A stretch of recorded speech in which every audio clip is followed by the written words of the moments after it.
One in a Million Boy is a novel about a friendship between a 104-year-old Lithuanian immigrant woman named Ona Vitkus and an 11-year-old Boy Scout. This friendship starts because he is doing community service each week, doing her Saturday chores, so he can earn a merit badge for the Boy Scouts in community service. And this friendship takes on a lot of dimensions as the novel goes on.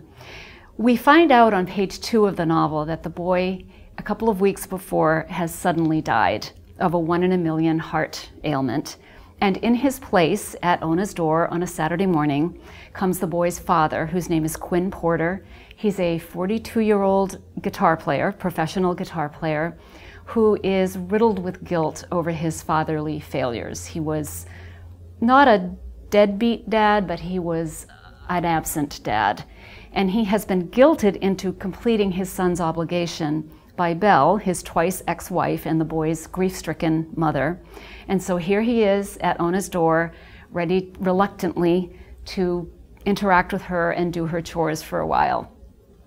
Now, what happens in the friendship between the little boy and Ona is the boy is obsessed with the Guinness Book of Records, and he has convinced Ona to go for the world record of oldest licensed driver. But first she has to get her license back because it was taken away by her doctor when she was 100 years old.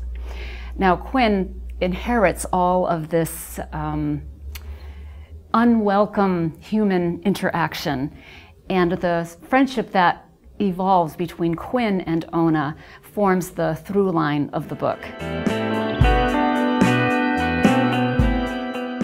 That's a wonderful question, and I think I'm going to be asked that a lot once the book tour starts. Does he have Asperger's? Is he autistic? Is he on the spectrum?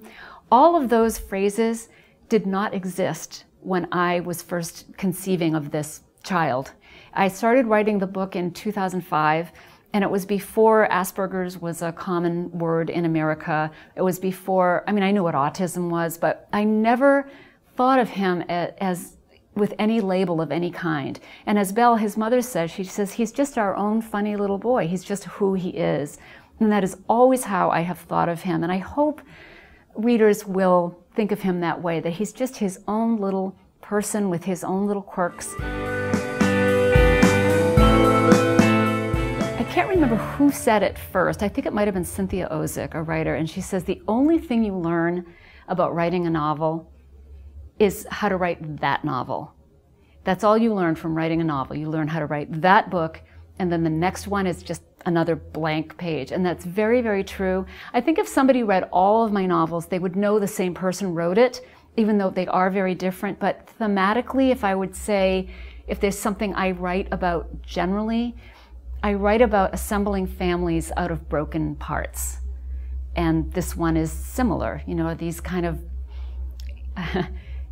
people that are no longer seen, like this old lady and this little boy, and Quinn, in a sense, have to come together as a family of sorts, even though one of them is already departed this world. But I would say that I'm obsessed with family, and I'm obsessed, especially in my writing, with the families that we come from, and not the ones that we make later in life.